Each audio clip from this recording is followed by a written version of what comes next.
Hey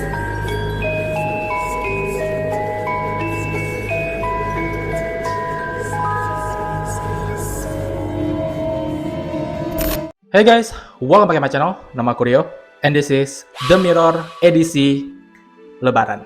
Minal aidin wal faizin, mohon maaf lahir dan batin dari aku pribadi dan tim. Oh ya, aku cuma sendiri dan masih sendiri. Dari aku pribadi untuk semua teman-teman muslim yang merayakan Hari Raya Idul Fitri. Sayang banget video ini harus tayang selepas Lebaran guys, karena emang nggak keburu untuk upload sebelum Lebaran. Tapi nggak apa lah ya, karena ini masih suasana libur Lebaran, jadi masih cocok lah video ini. So, selamat liburan panjang untuk teman-teman yang masih menjalankan liburannya, masih bersenang-senang. Dan selamat beraktivitas untuk teman-teman yang udah mulai bekerja. Gimana puasa Ramadan teman-teman kemarin? Apakah full 1 bulan nggak ada yang bolong? Entah kenapa aku ngerasa puasa tahun ini tuh kayak lebih menantang ya, kayak lebih berasa challenge-nya gitu. Ya, tapi semoga Ramadan tahun ini bikin kita mendapatkan pahala yang lebih banyak lagi. Baik itu karena ibadah dan aktivitas yang disengaja ataupun yang tidak disengaja. Amin ya robbal alamin. Oke guys, hari ini kita akan melanjutkan pembahasan sebelumnya tentang hari akhir atau kiamat yang tanda-tandanya itu udah mulai banyak kelihatan di era ini, di zaman ini.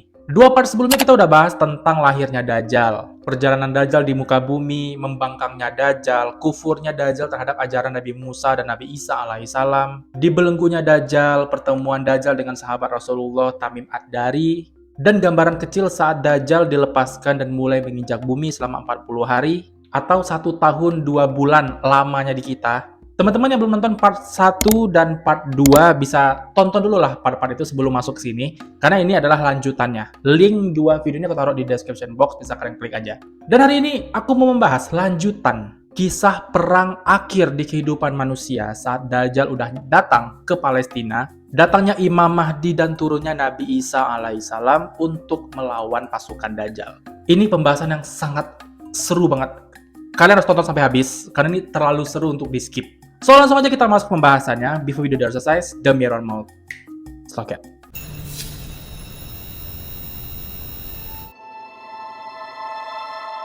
Guys, di sini aku mau disclaimer dulu. Kalau semua pembahasan yang aku kasih tahu ke kalian di video ini, itu semua aku rangkum dari artikel-artikel tentang Islami, dan beberapa juga dari Ustadz Khalid Basalamah di YouTube.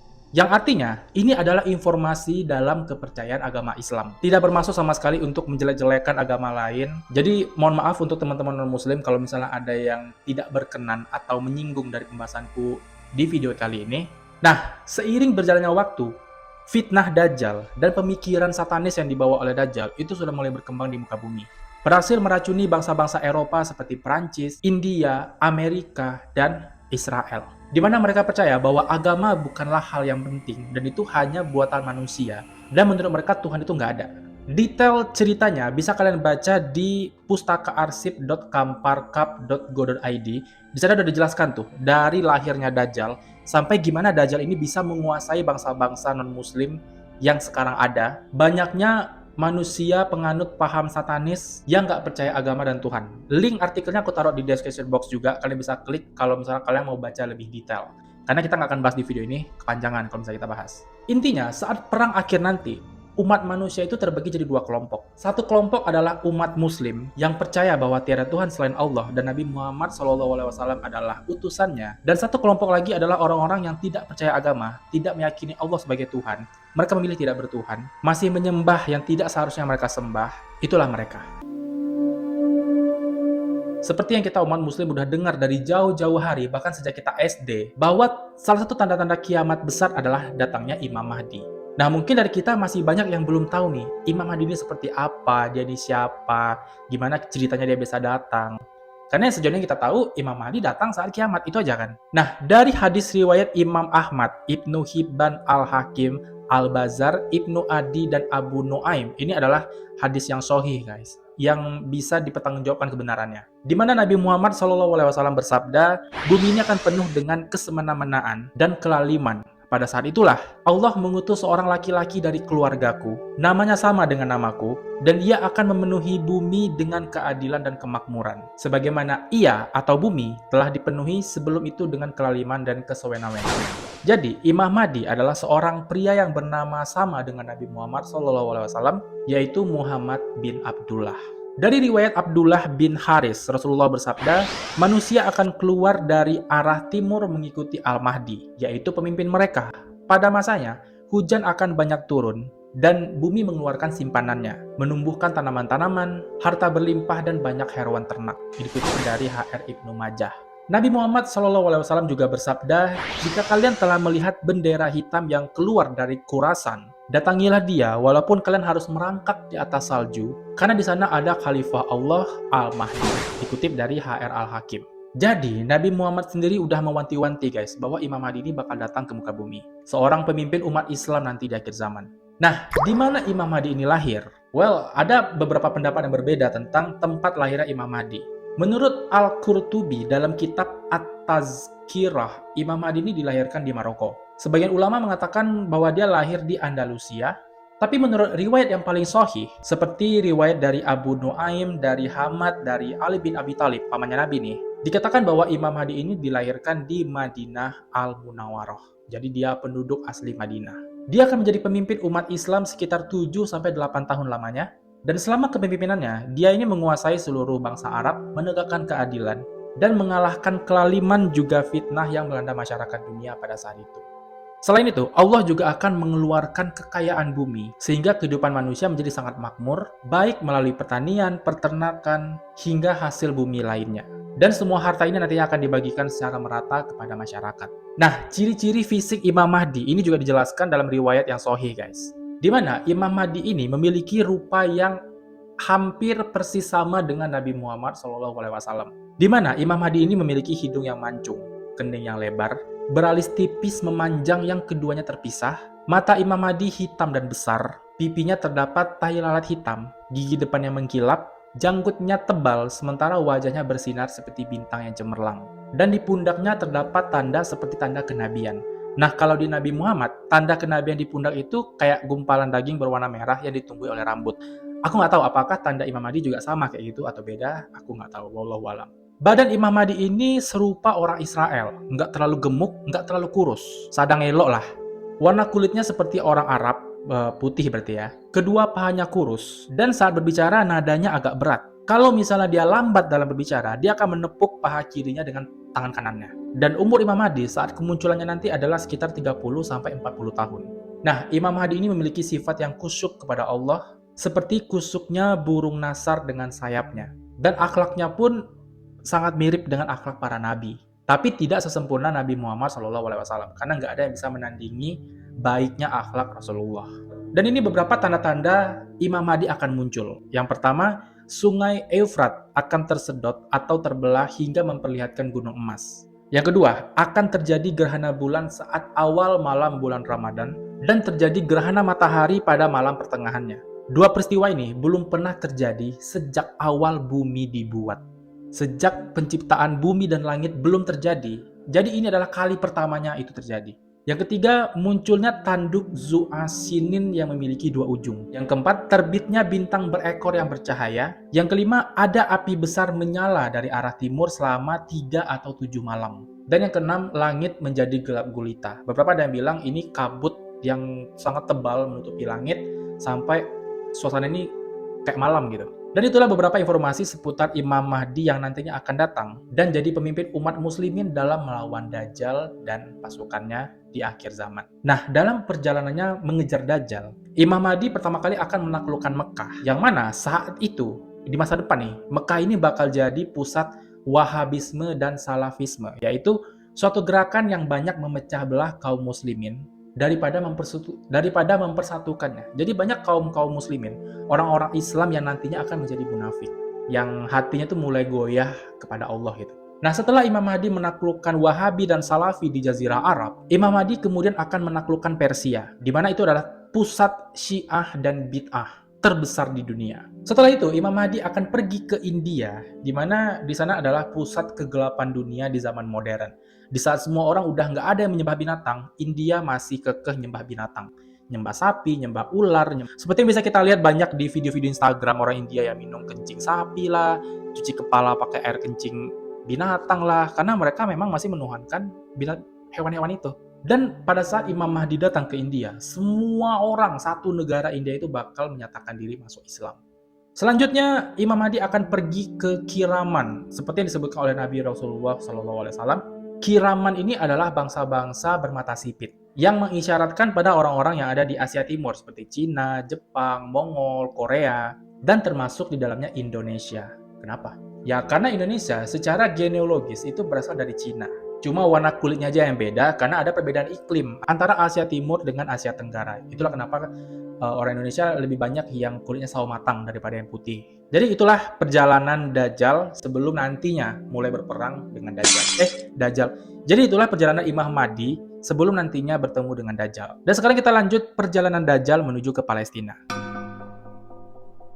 Nah, perang besar ini terjadi saat Dajjal telah sampai di Palestina. Tapi sebelum itu, ada kisah yang menarik tentang cara Dajjal merekrut pasukan, guys. Dan ini kejadiannya di Mekah. Kisah ini aku dengar dari ceramahnya Ustaz Khalid Basalamah di YouTube. Dan katanya ini adalah dari hadis yang sahih atau teruji kebenarannya, bisa dipercaya. Nah, seperti yang sebelum kita jelaskan, Dajjal ini kan nggak bisa masuk ke Mekah dan ke Madinah. Jadi dia cuma bisa lewat di depan pintu gerbang dua kota ini. Saat itu, Dajjal ada di Mekah dan dia naik ke atas sebuah gunung. Dan dia bilang pada pengikutnya sambil menunjuk ke suatu tempat. Jadi nunjuk ke Masjid Nabawi yang ada di Madinah. Karena dari atas gunung itu kelihatan tuh Masjid Nabawi. Kemudian Dajjal ngomong sama pengikutnya, apakah kalian melihat istana putih di sana? Dan semua pengikut Dajjal bilang, iya saya melihatnya. Terus Dajjal bilang lagi, itu adalah istananya Muhammad. Sekarang lihat apa yang akan kulakukan. Pada saat itu Dajjal menepuk kakinya ke bumi. Jadi kayak menghentakkan kakinya ke bumi. Dan saat itu terjadi gempa yang sangat besar, guys. Sehingga gempa ini membuat orang-orang yang ada di Mekah, orang-orang munafik yang ada di Mekah, ketakutan dan langsung membelot kepada Dajjal. Dengan cara itu, orang-orang Mekah yang takut dengan Dajjal memilih untuk mengikuti Dajjal. Karena kayak mereka takjub dengan kekuatan Dajjal gitu. Dan akhirnya masuklah orang-orang munafik ini jadi pengikutnya Dajjal. Sisalah di Mekah itu orang-orang suci, orang-orang berhati bersih yang memang taat kepada Allah Subhanahu wa taala. Nah, pada saat Dajjal udah turun dari gunung itu, mendekati Mekah, datanglah seorang anak laki-laki. Aku nggak tahu umurnya berapa, apakah beneran anak-anak atau dia remaja, nggak tahu juga, nggak dijelaskan.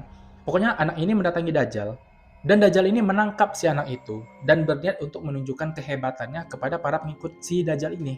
Dajjal berkata pada si anak, aku adalah Tuhanmu. Kemudian si anak ini dengan gagah beraninya dan dengan lantang menjawab, tidak, kau adalah Dajjal sebagaimana yang sudah dijelaskan oleh Nabi kami Nabi Muhammad SAW.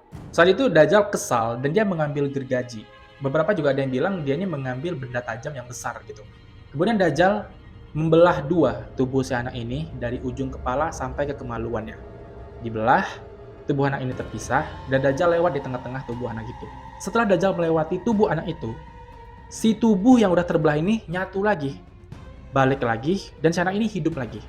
Pada saat itu semua pengikut Dajjal takjub. Mereka bersorak-sorai, bertepuk tangan karena nggak salah nih aku ngikuti orang ini karena dia sehebat itu gitu, pikiran pengikut Dajjal. Kemudian ketika si anak ini hidup lagi, Dajjal nanya lagi, apakah sekarang kau meyakini bahwa aku adalah Tuhanmu? Dan si anak ini sekali lagi dengan lantang dan gagah berani menjawab, tidak, aku semakin yakin bahwa kau adalah Dajjal seperti yang disampaikan oleh Nabi kami Nabi Muhammad SAW. Masih kekeh nih si anak itu. Dan dengan pernyataan anak itu, akhirnya Dajjal nggak bisa lagi menyentuh si anak karena Allah sudah melindungi si anak ini. Akhirnya anak ini ditinggalkan, Dajjal dan para pengikutnya melanjutkan perjalanan menuju ke Palestina. Sampai di Palestina, Dajjal ini berkoar-koar lah, kalau dia adalah Tuhan, aku bisa melakukan apapun yang aku mau, aku bisa mewujudkan apapun yang kalian inginkan. Ya, dia berfitnah lah di situ, di Palestina. Dalam hadis diceritakan bahwa Dajjal ini sampai di sebuah daerah bernama Bablut, yang saat ini itu adalah tempat di Palestina yang sudah dikuasai oleh Israel. Tempat itu adalah tempat favorit Israel, tempat yang dipuja-puja Israel. Dan Bablut ini terletak di kota Syam di Palestina. Jadi, memang dari zaman Nabi dulu guys, orang Israel ini memang dituntun. Dalil-dalil wahyu menuntun orang Israel untuk pergi ke Palestina, tempat yang sekarang mereka jajah, tempat yang sekarang mereka kuasai. Dan itu adalah tempat favorit mereka. Karena tempat itulah nantinya di mana perang besar di akhir zaman bakal pecah. Subhanallah. Nah, saat Dajjal dan rombongannya berdiam diri di Bablut itu, di Madinah barulah muncul Imam Mahdi beserta 300 orang pengikut. Mereka pergi menuju Mekah dan beliau dan rombongannya di sana akan melakukan tawaf sebelum akhirnya pergi mengejar Dajjal dan memeranginya. Di Mekah, semua kaum muslimin yang tahu dengan Imam Mahdi langsung menunjuk Imam Mahdi dan mengatakan bahwa jadilah pemimpin kami untuk memerangi Dajjal. Karena memang Rasulullah SAW udah menjelaskan dari jauh-jauh hari bahwa Imam Mahdi bakal muncul memimpin umat Islam untuk memerangi Dajjal, dan ditambah lagi kejadian orang munafik di Mekah yang sudah membelot ke si Dajjal membuat orang-orang Mekah semakin yakin untuk ikut berperang memerangi Dajjal dan mati syahid. Singkat cerita, terkumpullah banyak pasukan umat muslim yang bersiap memerangi Dajjal. Wallahualam berapa jumlah pasukannya pada saat itu. Dan akhirnya mereka bersama-sama pergi mengejar Dajjal dan mereka tiba di Darul Baido, kota putih yang ada menara putih di dalamnya. Dan hadis juga menyebutkan, sekarang tempat itu bernama Syam di Damaskus, ibu kota Syria. Nah, sesampainya di Darul Baido tadi, Imam Mahdi dan rombongannya berniat untuk singgah dan melakukan sholat subuh berjamaah. Yang mana tempat mereka singgah itu udah dekat banget dengan Bablut, tempat si Dajjal berdiam diri. Nah, waktu subuh inilah Nabi Isa alaihissalam diturunkan oleh Allah. Setelah ribuan tahun lamanya dia dinaikkan ke surga, dan Nabi Isa diturunkan untuk membantu Imam Mahdi dan pasukan muslim dalam memerangi Dajjal. Dan datangnya Nabi Isa alaihissalam disaksikan oleh semua umat muslim yang ada pada saat itu. Dalam riwayat Ibnu Asakir yang dikutip dari buku Kiamat, tanda-tandanya menurut Islam, Kristen, dan Yahudi, Nabi Muhammad SAW bersabda, ketika malam yang gelap menyelimuti bumi, kaum mukminin saling berkata satu sama lain, apalagi yang kalian tunggu untuk menyusul saudara-saudara kalian ke keridhaan Allah? Siapapun yang mempunyai kelebihan makanan hendaknya memberikannya kepada saudaranya. Sholatlah hingga fajar terbit, lalu segera tunaikan sholat subuh. Setelah itu, serbulah musuh kalian, raih mati syahid atau kemenangan. Nah, pada saat itu, malam itu pekat banget. Sehingga orang-orang ini nggak bisa melihat tangannya sendiri, saking gelapnya malam pada waktu itu. Dan saat itulah Nabi Isa bin Maryam turun. Dan ketika Nabi Isa sudah turun, seorang laki-laki dari kaum muslimin bertanya, siapa kamu? Kemudian Nabi Isa menjawab, aku adalah hamba Allah dan kalimahnya Isa putra Maryam. Kemudian Nabi Isa alaihissalam menyerukan kepada kaum muslimin, wahai manusia, apa yang menghalangi kalian untuk keluar menyerbu si pendusta jahat itu? Maksudnya si Dajjal ya. Tapi kaum muslimin yang saat itu mungkin nggak tahu dengan Nabi Isa alaihissalam. Mereka justru berkata, orang ini adalah jin. Nauzubillah min zalik. Tapi saat itu Imam Mahdi yang tahu dengan sosok Nabi Isa alaihissalam dan yakin dengan kedatangannya, dia pun meminta Nabi Isa untuk masuk dan mengatakan pada semua orang yang hadir bahwa ini adalah Nabi Isa alaihissalam, Rasul Allah yang akan membantu kita memerangi Dajjal. Barulah pada saat itu Nabi Isa diterima oleh semua umat-umat muslimin. Kemudian Nabi Isa alaihissalam masuk ke dalam markas kaum muslimin dan ikut dalam barisan sholat subuh. Pada saat itu semua orang meminta Nabi Isa untuk menjadi imam sholat subuh. Tapi Nabi Isa dengan rendah hati menolak dan mengatakan bahwa kalian adalah umatnya Nabi Muhammad SAW. Jadi kalianlah yang lebih cocok untuk menjadi imam. Dan akhirnya Imam Mahdi yang menjadi imam sholat dan Nabi Isa menjadi makmumnya. Sama-sama lah mereka sholat berjamaah, sholat subuh di Darul Baido tadi. Nah, gambaran keadaan turunnya Nabi Isa alaihissalam dalam ajaran Islam ini dapat ditemukan pada hadis Nabi Muhammad SAW. Salah satunya dari HR Muslim nomor 2937 yang berbunyi, saat Dajjal seperti itu, tiba-tiba Isa putra Maryam turun di sebelah timur Damaskus di Menara Putih dengan mengenakan dua baju yang dicelup wars dan za'faran. Seraya meletakkan kedua tangannya di atas sayap dua malaikat. Bila ia menundukkan kepala, air pun menetes. Ketika dia mengangkat kepala, air pun bercucuran seperti mutiara. Tidaklah orang kafir mencium bau dirinya, melainkan ia akan mati. Sungguh bau napasnya sejauh mata memandang. Isa mencari Dajjal hingga menemuinya di pintu Lut, lalu membunuhnya. Setelah itu, Isa ibnu Maryam mendatangi suatu kaum yang dijaga oleh Allah dari Dajjal. Ia mengusap wajah-wajah mereka dan menceritakan tingkatan-tingkatan mereka di surga. Kisah ini juga diriwayatkan oleh Imam Muslim dari Jabir bin Abdullah, di mana dia berkata, saya mendengar Nabi Muhammad SAW berkata, senantiasa ada segolongan dari umatku berperang di atas kebenaran sampai hari kiamat. Lalu turunlah Isa bin Maryam alaihi wasallam, lalu berkata amir mereka, marilah jadi imam sholat bagi kami. Lalu beliau atau si Nabi Isa berkata, tidak, sesungguhnya sebagian kalian adalah amir bagi sebagian yang lain, sebagai kemuliaan yang Allah berikan atas umat ini. Dikutip dari HR Imam Muslim. Jadi pada dasarnya Nabi Isa menolak permintaan menjadi imam salat subuh tadi untuk menghargai Imam Mahdi yang merupakan keturunan Nabi Muhammad SAW. Nah, datangnya Nabi Isa ke bumi di malam hari menjelang subuh, ini ternyata juga ada di dalam Injil, guys. Tepatnya ada di surat Markus, surat ke-13, ayat 33 sampai 37.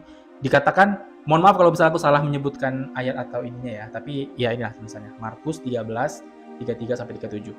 Dikatakan, hati-hatilah dan berjaga-jagalah, sebab kamu tidak tahu bila manakah waktunya tiba, dan halnya sama seperti seorang yang berpergian, yang meninggalkan rumahnya dan menyerahkan tanggung jawab kepada hamba-hambanya, masing-masing dengan tugasnya, dan memerintahkan penunggu pintu supaya berjaga-jaga. Karena itu, berjaga-jagalah, sebab kamu tidak tahu bila manakah tuan rumah itu pulang, menjelang malam, atau tengah malam, atau larut malam, atau pagi-pagi buta, supaya kalau ia tiba-tiba datang, jangan kamu didapatinya sedang tidur.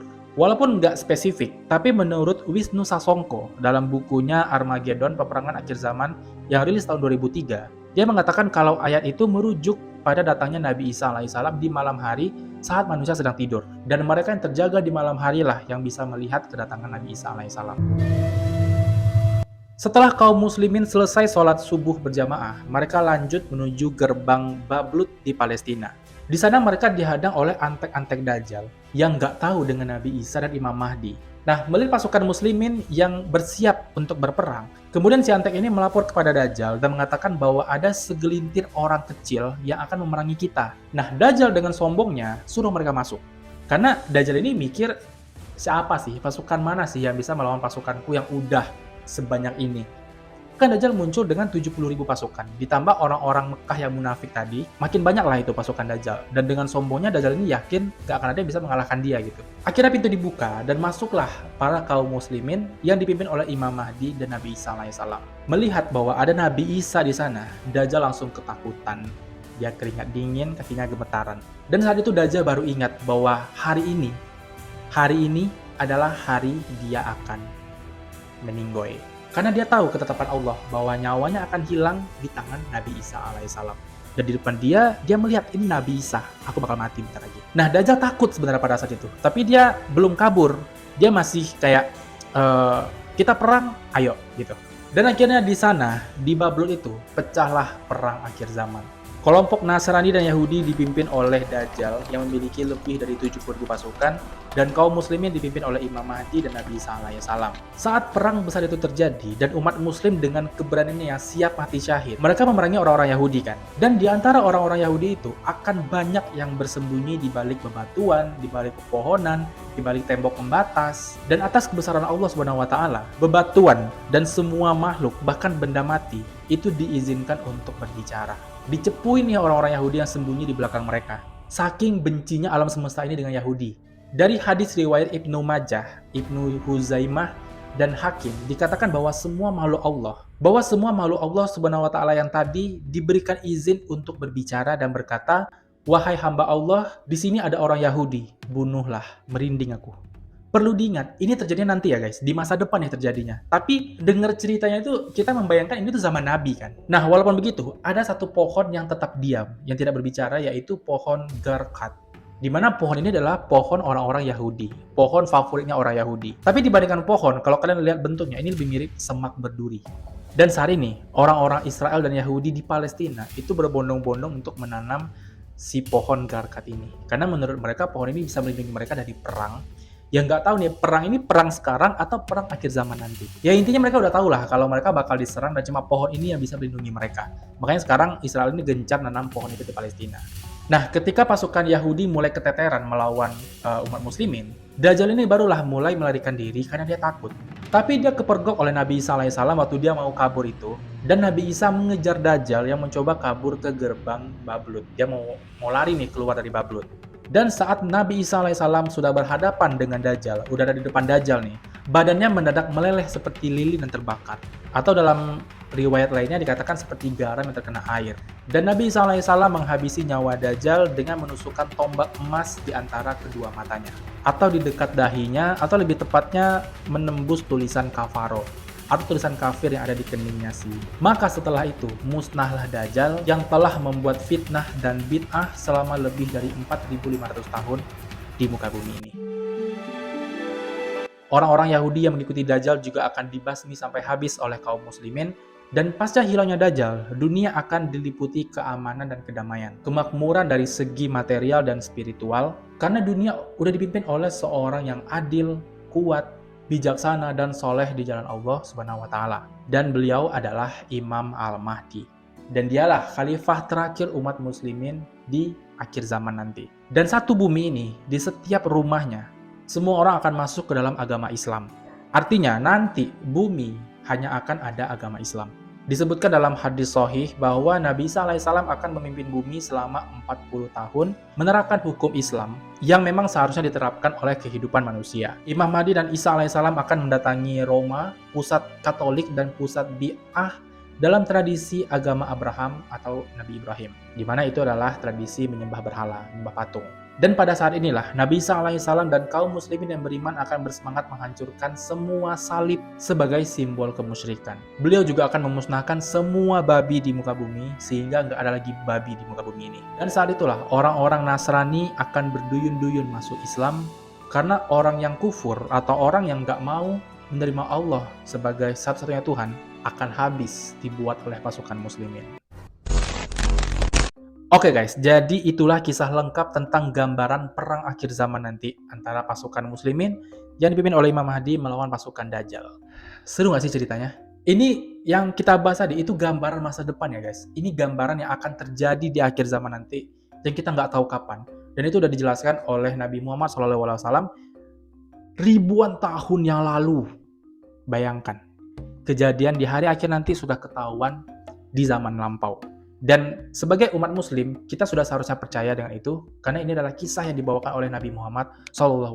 Udah diwanti-wanti dari jauh-jauh hari, banyak hadisnya, dan di Al-Quran juga banyak tertulis tentang Dajjal dan perang akhir zaman. Dan yang bikin merinding itu, Imam Mahdi penampakannya mirip Rasulullah guys. Walaupun nggak mirip, tapi hampir menyerupai gitu.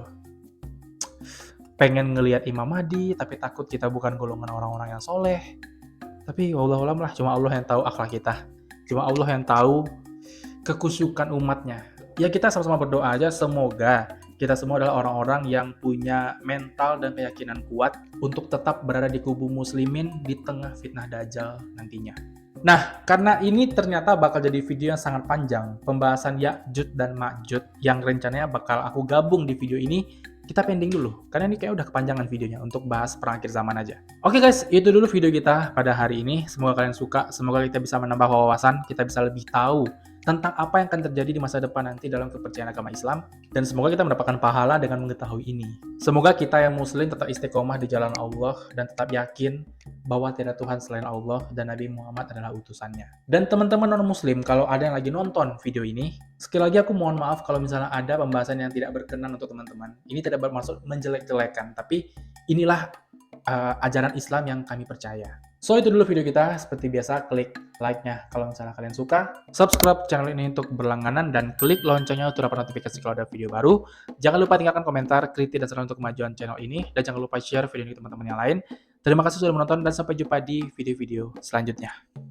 Bye guys.